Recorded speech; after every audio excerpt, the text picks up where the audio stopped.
खबरों की वही तस्वीर, बिना बदले बिना डरे, जज्बा सच का लिए, सच दिखाते हैं आपके जरूरत की खबर। राजधानी दिल्ली में नगर निगम का बुलडोजर एक्शन जारी है।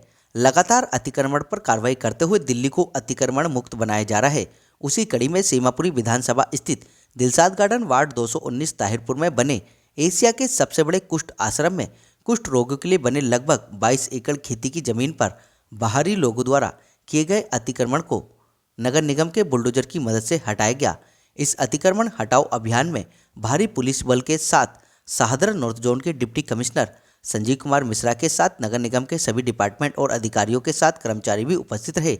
आप तस्वीरों के माध्यम से देख सकते हैं कि यह वही 22 एकड़ जमीन है जो कुष्ठ आश्रम में कुष्ठ रोगियों को खेती के लिए मुहैया कराई गई थी, जिससे कि वह अपनी गुजर बसर कर सकें। अब ऐसे में कुष्ठ आश्रम में नाम मात्र के लिए ही कुष्ठ रोगी बचे हैं, जिनके चलते बाहरी लोगों द्वारा जमीन पर अतिक्रमण कर कब्जा कर पशुपालन के साथ रिहायशी बनाकर इस खेती की जमीन को कब्जा लिया गया। वहीं दिल्ली नगर निगम पूर्व स्टैंडिंग कमेटी चेयरमैन व क्षेत्रीय निगम पार्षद वीर सिंह पवार के अथक प्रयासों से एवं कड़े संघर्ष के बाद डिप्टी कमिश्नर और कमिश्नर का दौरा कराया गया, जिसके बाद दिल्ली नगर निगम द्वारा इतनी बड़ी कार्रवाई कर इस जमीन को अतिक्रमणकारियों से नगर निगम की सहायता से मुक्त कराया गया। लगभग यह 22 एकड़ की खेती की जमीन पर फैला हुआ था। आज बुलडोजर की मदद से अतिक्रमण हटाकर यहां पर दिल्ली नगर निगम की चारदीवारी करके इसको अतिक्रमण मुक्त बनाया गया। इस मौके पर Shahdara north zone deputy commissioner Sanjeev Kumar Mishra एवं दिलशाद गार्डन वार्ड 219 भाजपा निगम पार्षद वीर सिंह पवार का नगर निगम द्वारा की गई कार्रवाई को लेकर क्या कुछ कहना था, आपको सुन लीजिए हमारी इस रिपोर्ट में। ये हम लोग का एमसीडी का लैंड है, काफी दिनों से इंक्रोचमेंट पड़ा हुआ था। बाउंड्री वॉल कराने के बाद कुछ जगह बच गए थे, करीब 30 फीट बाउंड्री वॉल नहीं हुई थी, उसके थ्रू लोगों ने इंक्रोचमेंट कर रखा है। काफी दिन से इसमें परसुएशन का काम हो रहा था, फिर बाद में हाई कोर्ट का ऑर्डर हुआ इसे इंक्रोचमेंट फ्री कराना है और इसकी हेयरिंग सुप्रीम कोर्ट में 3-4 दिन बाद है। उसके पहले में इंक्रोचमेंट क्लियर करके सुप्रीम कोर्ट में स्टेटस रिपोर्ट फाइल करेंगे। हाँ, इस सबको नोटिस दिया गया है, कई बार नोटिस दिया गया, परसुएशन किया गया। जो यहाँ के लोग कैप्चर किए हुए हैं, ये सारी जमीन एमसीडी की है। इन्होंने अनऑथराइज्ड वे में कहीं घर बनाया, कहीं खेती कर रहे हैं, ये सबको रिक्लेम करना है। और जो बाउंड्री वॉल टूटा हुआ है, जो इन्होंने तोड़ दिया और कुछ रह गया, उसको भी रिपेयर करना है। ये सारा काम 1 हफ्ते के अंदर हो जाएगा। एग्जैक्ट एरिया का मेजरमेंट इंजीनियरिंग ब्रांच से पता करके आपको बता पाऊंगा। आज हमारे साथ पूरी टीम है, दिल्ली पुलिस की टीम है। मैंने डीसीपी जॉय तिर्की से बात किया, उन्होंने टीम भेजा हुआ। उसके अलावा हमारी अपनी एंटी इंक्रोचमेंट टीम जो जनरल ब्रांच की होती है और इंजीनियरिंग की टीम है, हमारे हॉस्पिटल स्टाफ है जो प्रोसेस ऑनर है। इसके अलावा पूरा एमसीडी, पूरा शाहदरा नॉर्थ जोन यहाँ पर है। केवल हमें रिक्लेम ही नहीं करना है, पूरे एरिया का मुआयना करके इंक्रोचमेंट फ्री करना है। जनरल ब्रांच का इंक्रोचमेंट हो या हेल्थ वाला, इनको सारा काम करना है। इसलिए मैं पर्सनली आया हूँ, अभी 2 घंटे में यही रहूंगा। पूरी ऑपरेशंस करके रिपोर्ट हमें बनानी है जो सुप्रीम कोर्ट में फाइल की जाएगी। ये मैसेज है, किसी को नहीं छोड़ा जाएगा। एमसीडी लैंड पर 1-1 इंच जहां भी इंक्रोचमेंट है सबको फ्री कराया जाएगा। दिल्ली पुलिस का हमें साथ मिल रहा है और उनके सहयोग से हम 1-1 इंच खाली कराएंगे।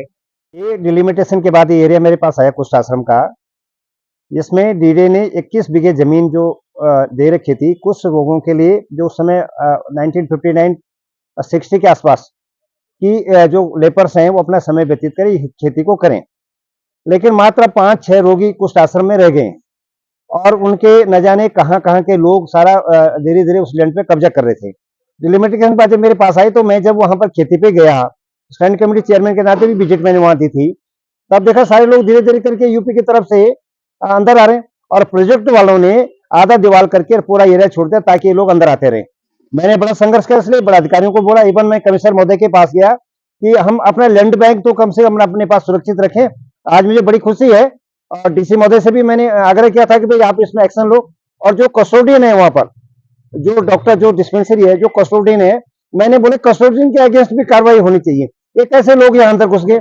अंदर देखें 21 बीघे जमीन में 5 पॉइंट बना रखे, जो 10-10 लाख रुपए में पॉइंट इन्होंने बाहर के व्यक्ति ने दे रखे हैं।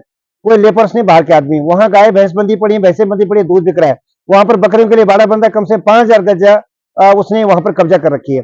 ये सब कब्जा आज मैं डीसी महोदय का भी तुरंत फोन किया कि वो कब्जा भी वहां से हटना चाहिए। अगर उधर से पल्ली तरफ से जहां जुग्गियां पड़ गई हैं उनको तो आप ठीक है पुनर्वासित आज वहां से खाली करा रहे हो, तुरंत वहां पर प्रोजेक्ट वालों को बोल के वो दीवार जो उधर से पीछे सुंदरनगरी की तरफ से करता है वो होनी चाहिए। बीच बीच में वो दीवार भी उन्होंने तोड़ दी, क्योंकि वहां पर सुरक्षा कर्मी कोई नहीं है। हमारी इतनी कॉस्टली जमीन है, वो बहुत कॉस्टली जमीन है, वहां बहुत कुछ हो सकता है, लेकिन उसको ऐसे छोड़ रखा था। और मैं जब तक मैं यहाँ पार्षद हूँ मैं उस जमीन को ऐसे हाथों से निकलने नहीं दूंगा, इसलिए वहां पर हो रहा है, मैं बड़ा खुश हूँ। और डीसी महोदय को तुरंत मैंने भी आग्रह भी किया कि जो बकरी का बाड़ा, मुर्गी का बाड़ा, जो पौंड बने हुए हैं या दूसरी एक्टिविटी चल रही है, गाय भैंस बंदी, वो तुरंत विजिट पे गया था। एससी महोदय, एक्शन महोदय, हम सब वहां अंदर गए थे प्रोजेक्ट के। इवन मुझे धमकी मिली कि यहाँ पौंड है, मछली के पौंड है, इसका मतलब कि कोई आपको धक्का दे देगा, ऐसे मुझे वहां पर बोला गया। इवन दरवाजा बंद कर दिया गया। जब मैंने धमकी दी मैं पुलिस बुलाऊंगा, तब जाके दरवाजा वहां का खोला गया। ये हालत है वहां पर। उनको लगता है कि वीर सिंह पंवार पार्षद ऐसा ही है, धमकाने में आ जाएगा। वीर सिंह पंवार किसी धमकाने में आएगा नहीं। मैं सच्चाई लेके हमेशा लड़ता हूं, और वो जमीन हमारी है, एमसीडी की जमीन है, उसको मुक्त करके रहूंगा। मैं मेरे क्षेत्र में बहुत सारा अतिक्रमण जगह जगह हो रखा है, कहीं फर्नीचर वाले बैठे हुए। मैं लगातार 5 साल से जूझ रहा हूँ। साधारण नॉर्थ के कान में जू नहीं रिंग रहा है। एक दिन मैं कमीशन की विजिट कराऊंगा और नीचे उन अधिकारियों का अगेंस्ट में हुआ, क्योंकि जगह जगह फर्नीचर वाले रोड पे बैठे हुए हैं। और 64 रोड नंबर 64 में 80 फुट रोड है, वो 40 रह गई है। 40 फुट लोगों ने कब्जा कर रखा है उस पर, तो उसको भी मुक्त होना चाहिए। क्योंकि मैं दूसरी बार पार्षद हूं, लोगों ने बड़ी आशा के साथ मुझे पार्षद बना के भेजा, तो इंक्रोचमेंट मैं बिल्कुल बर्दाश्त नहीं करूँ। कल भी आपने देखा होगा मैंने नाली के ऊपर जो इंक्रोचमेंट था वो तोड़वाया। तो मुझे इस बात का कोई गम नहीं है कि कोई मेरे अगेंस्ट हो या कुछ मुझे मार देगा या मुझे गाली देगा। लोगों को सुविधा मिलनी चाहिए।